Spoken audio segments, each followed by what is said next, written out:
Give up. 3, 2, 1. Hello, everybody, and welcome to episode 79 of the Shower Podcast, the podcast where I'm in my shower and you do you. I'm your host, Chip, and I have to be honest, the last 2 days haven't been too easy on my mental state, as you have seen also the last episode. I wasn't, let's say, in my best shape, both because of this, but overall. Today has been better. It hasn't affected me all that much, but still, I felt like giving up. And I want to expand a bit on this feeling and why I hate it that much.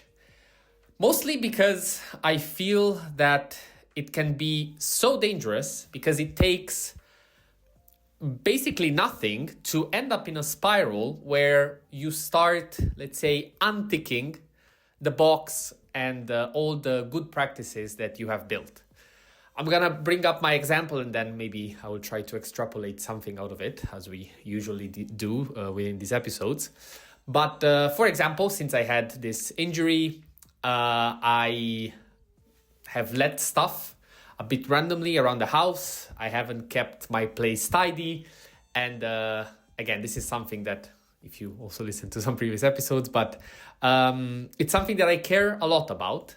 And this, let's say, creates two dynamics. The first one is that in general, when you see a lot of imbalance and chaos around you, I do personally believe it's something that, again, affects me a lot, but I do believe that it also puts you in a mental state, in a situation of chaos, of letting go, of giving up, or saying, yeah, whatever, I'll do after, or yeah, it doesn't matter, or what's the point?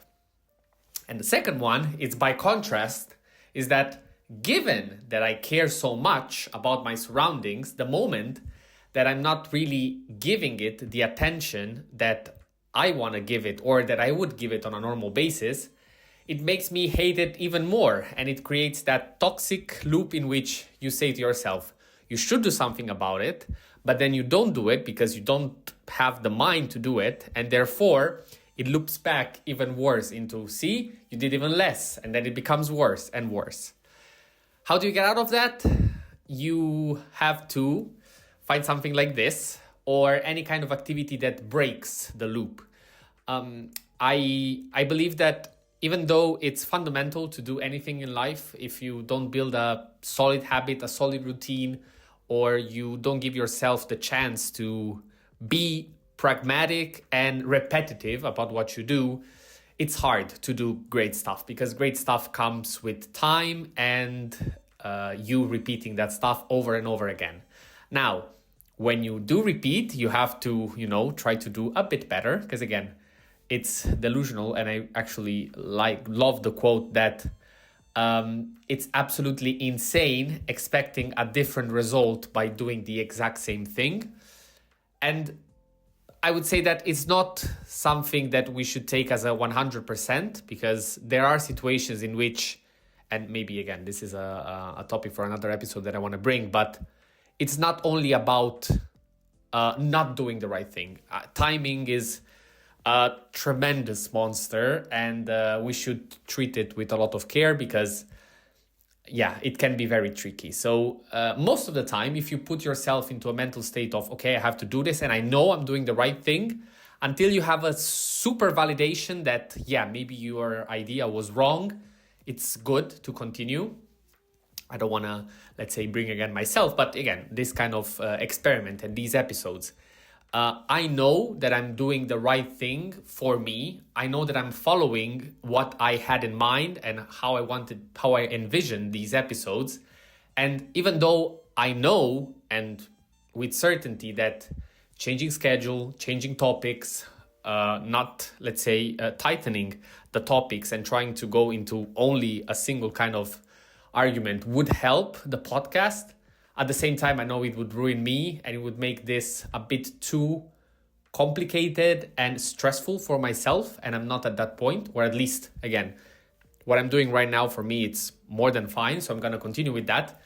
But it's not easy when, when you keep on repeating stuff and you see it doesn't work, not to give up and actually, surrender to your fears. And coming back to the negative feedback loop that I was talking about, the problem is that it's not only in the fact that it reduces so much your stimulation and your will to do something more. This kind of like spreads like a disease into your other parts, on the other parts of your life. So for example, now with this injury, I'm like, I cannot do anything to keep in shape. Whereas it's not really true.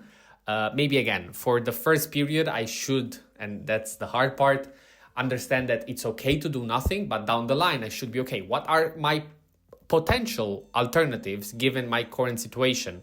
How much can I do to not cause myself further harm, so not to exaggerate, but still do something that I believe can bring me some sort of joy from, let's say, the movement, from moving around.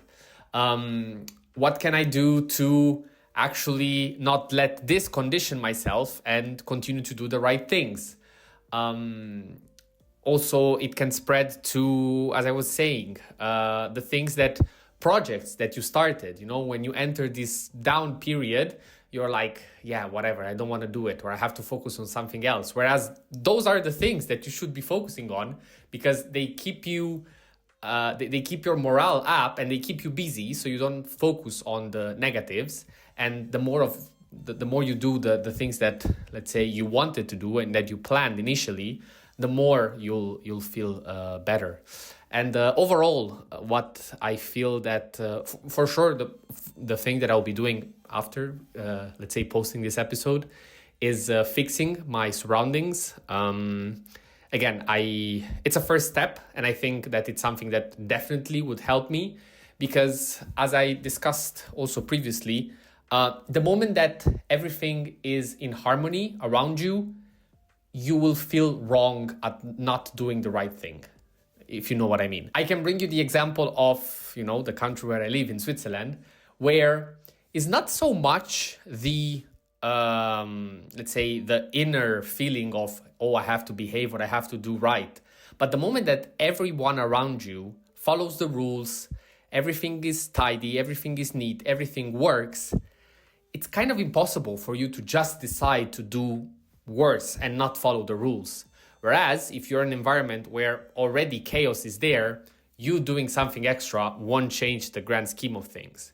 So for sure, surround yourself, or if you cannot directly influence your surroundings, try to live as much of your day as possible into an environment that puts you in the right mindset. I remember, for example, when I was in university and I was struggling to study at home, I was like, okay, let me go to the library where at least everybody is doing the right thing, and me, not doing what I'm supposed to do kind of feels odd. And again, it's also easier to just mimic what people are doing around you.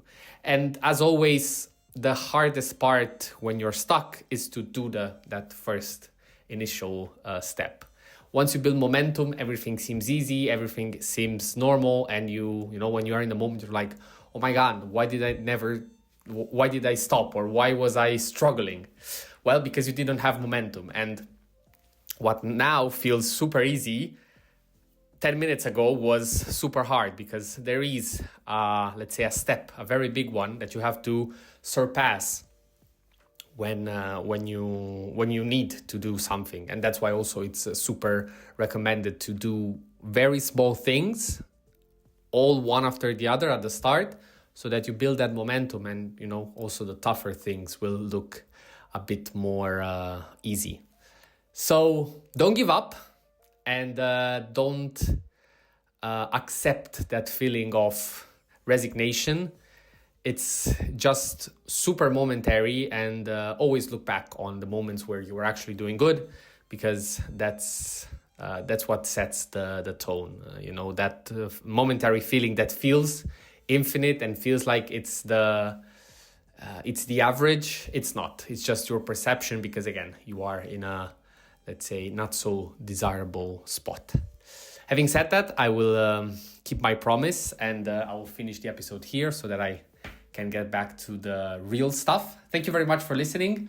Maybe, this one is a bit more complicated, but feel free to share if you have any kind of practice or any kind of, let's say, suggestion that you might want to share also with the other people listening.